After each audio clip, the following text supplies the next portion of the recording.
Assalamualaikum warahmatullahi wabarakatuh. Siswa-siswi SMA, SMK, dan MA di seluruh Indonesia, khusus siswa-siswi SMA Islam Terpadu Ulul Albab Batam, kelas 11.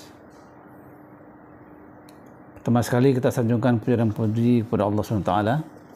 Alhamdulillah bertemu kembali dengan saya Mukhlis Dendros dalam penyampaian materi pendidikan agama Islam. Kemudian salam pada Nabi kita Muhammad sallallahu alaihi wasallam. Siswa-siswa sekalian yang dirahmati oleh Allah SWT, agar kalian mengikuti tayangan pembahasan pendidikan agama Islam ini, yaitu untuk kelas 11 bab 4, poin tugas Rasul secara khusus. Sebagaimana kita bicarakan di tempo hari, bahwasanya Rasul dan Nabi itu memang berbeda. Kalau Nabi adalah orang yang mendapat wahyu dari Allah SWT untuk dirinya, dan dia berkewajiban menyampaikan kepada orang lain, tapi dia tidak membawa syariat baru. Dia melanjutkan syariat Nabi terdahulu.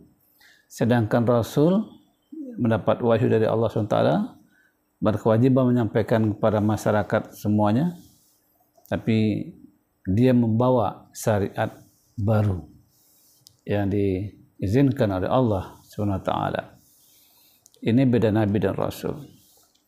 Secara khusus, tugas Rasul itu pertama tabligh atau menyampaikan. Sebagaimana Rasulullah SAW bersabda, "Balighu anni walau ayah." Sampaikanlah yang engkau peroleh dariku meskipun satu ayat. Jadi Rasul menyampaikan ajaran Islam ini kepada umatnya, yaitu tabligh.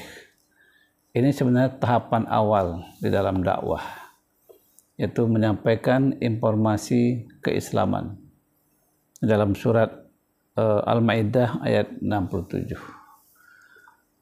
Ini tahapan awal dalam dakwah, yaitu tabligh, menyampaikan kepada dirinya, kepada keluarganya, pada kerabatnya, dan juga kepada masyarakatnya. Sampaikan mungkin dengan lisan, dengan tulisan, atau juga dengan teladan. Nah, yang penting informasi tentang Islam itu sampai ke tengah masyarakat, walaupun di pelosok sekalipun. Ini. Nah, tabligh tadi itu menuntun manusia pada pengetahuan bahwasanya yang menciptakan langit dan bumi itu adalah Allah SWT. Ini pengetahuan awal diberikan oleh Rasul kepada umatnya, bahwasanya yang menciptakan langit dan bumi itu ialah Allah SWT. Lillahi ma fis samawati wa ma fil ardh. Bahwasanya milik Allah lah seluruh apa yang ada di langit dan apa yang ada di bumi. Dan diri kita ini milik Allah. Sebagaimana ketika kita mendengar orang meninggal, kita mengucapkan inna lillahi wa inna ilaihi raji'un. Kita ini adalah milik Allah dan akan kembali kepadanya. Termasuk alam jagat raya ini milik Allah. Allah yang menciptakan semuanya. Kemudian tabligh juga mengajak manusia untuk mentauhidkan Allah. Karena Allah sebagai Tuhan, pencipta, memberi rezeki, maka kita berkewajiban untuk mentauhidkan Allah. Tidak boleh mensyirikatkannya, mencari tandingan-tandingan lain, menganggap ada Tuhan-Tuhan lain selain Allah SWT. Apakah itu batu, berhala, ataupun juga manusia, jin, atau juga malaikat.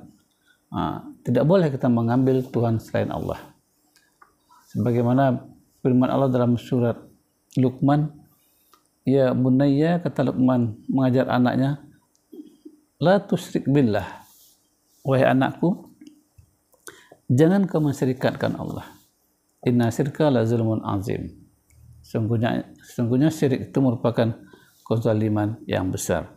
Jadi kalau iman kita tidak mentauhidkan Allah berarti rusak, dan disebut dengan syirik.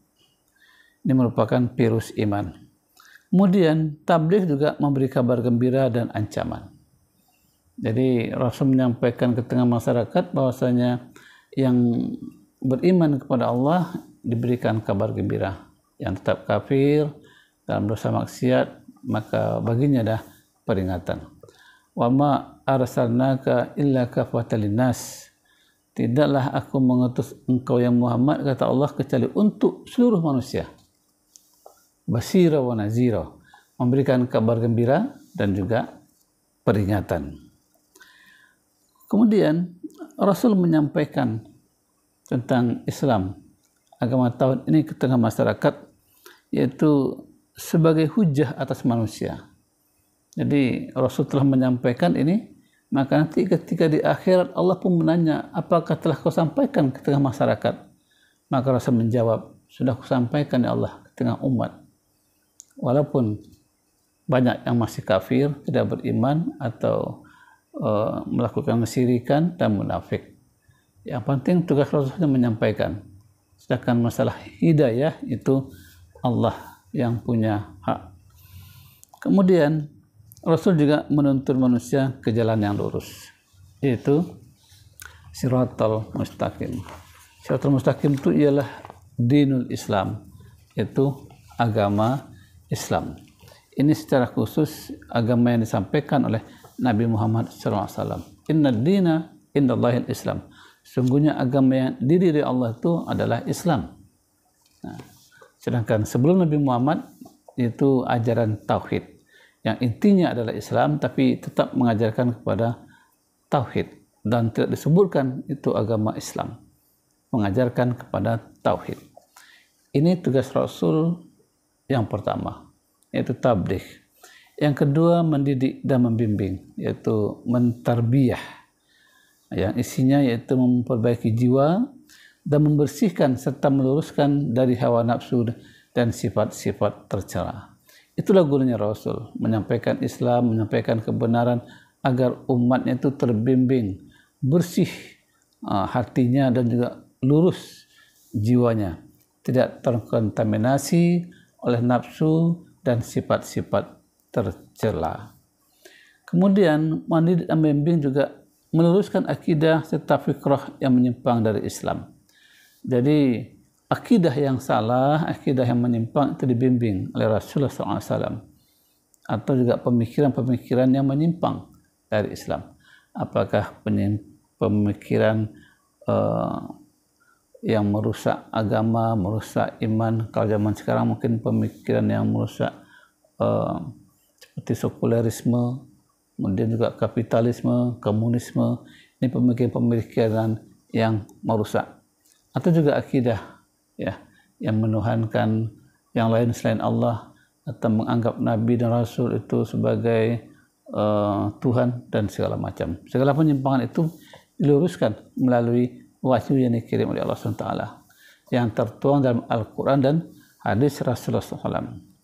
Kemudian membimbing umat dengan menjalankan metode ilahi dan sistem Rabbani, yaitu mengajarkan umat menjadi umat yang Rabbani, tu'allimuna wa tadrus, yaitu umat yang belajar dan juga yang mengajar. Nah, ini tugas Rasul dalam mendidik dan membimbing umat. Maka setiap Rasul dari manusia yang terpilih tersebut, ya, nah, memiliki sifat-sifat yang tinggi. Namanya sebagai contoh, sebagai teladan, tentu memiliki kelebihan. Di antaranya menjadi tauladan, yaitu qudwah atau uswah dalam setiap yang diserukannya. Jadi apa yang disampaikan oleh Rasulullah ke tengah umat itu, maka beliau sudah melaksanakannya. Dan apapun yang dilarang untuk melakukan itu, maka Rasul telah meninggalkannya. Jadi beliau sebagai teladan dalam kehidupan ini. Ketika Aisyah ditanya oleh sahabat, bagaimana pribadi Rasul itu, Maka Isa mengatakan pribadi Rasul itu seperti Al-Quran. Artinya Al-Quran itu Rasul itu ibarat Al-Quran yang berjalan. Kemudian Rasul juga memiliki sifat-sifat yang terpuji seperti sabar, pemaaf, lapang dada. Jadi khusus Rasulullah adalah orang yang sabar, pemaaf dan lapang dada, tidak egois, tidak emosional, tidak temperamen. Bukan berarti tidak marah ketika ada kesalahan, tapi marah tadi sesuai dengan kondisi yang sebenarnya. Kemudian selalu mengadakan hubungan vertikal dengan Allah. Untuk kesuksesan dakwah Rasulullah ya pada umatnya, maka hubungan vertikal kepada Allah tetap terjalin dengan ibadah, dengan zikir, sholat dan segala macam. Nah, kalau Anda kata Rasul umpamanya meninggalkan hal itu, maka berarti ya tidak akan berhasil di dalam berdakwah.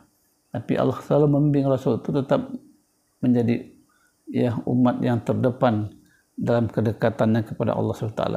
Rasul setiap malam tahajud, kemudian sering berpuasa, membaca Al-Quran, yang namanya teladan. Tentu dia memberikan teladan yang berkaitan dengan ibadah.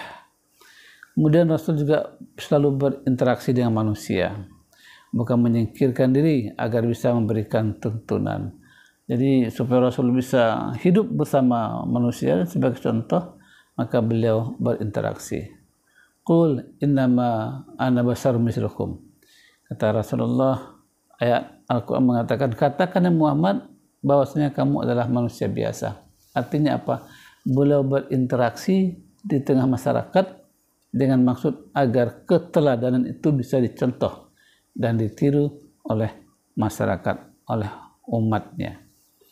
Kemudian mengetahui tabiat jiwa dan memberikan tuntunan dengan metode dan cara yang relevan dengan tabiat jiwa manusia. Jadi Rasul itu mendakwahkan orang itu sesuai dengan kapasitasnya. Sebagai contoh, suatu ketika ada orang mengatakan diri sebagai Muslim. Ya Rasulullah, aku siap sebagai Muslim. Rasul, ucapkan syahadat. Apa yang harus aku lakukan ya Rasul? Tidak ada, kecuali jangan bohong. Ini satu. Yang kedua datang mengatakan juga sebagai Islam, ya, sebagai mu'alaf, maka Rasul mengatakan ucapkan syahadat. Lalu bagaimana ya Rasulullah? Ini pedang dan kita berjihad. Jadi beda kapasitas sahabat satu dengan yang lainnya. Tergantung dengan jiwanya, kesungguhannya, keimanannya. Siswa-siswi sekalian, di mana saja kalian berada, tetaplah dukung channel pendidikan dan dakwah Mukhlis Dendros dengan like, share, dan subscribe.